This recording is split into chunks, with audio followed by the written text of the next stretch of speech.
Simino ng bukaw Nung baan baila madachaka Kaole no sinangu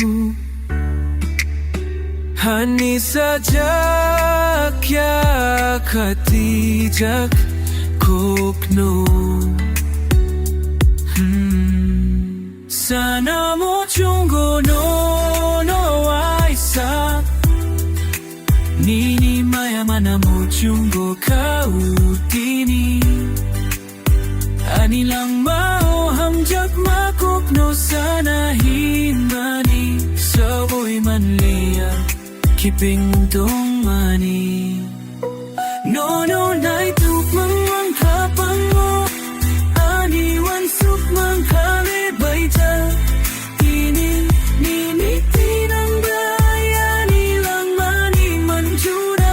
himani nukliya tini Nini kumba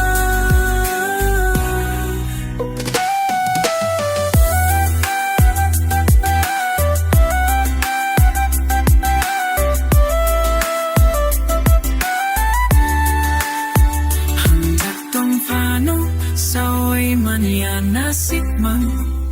Kaoruay jak muktui Anyitang kanong leano Kibiuay mo kolbisingo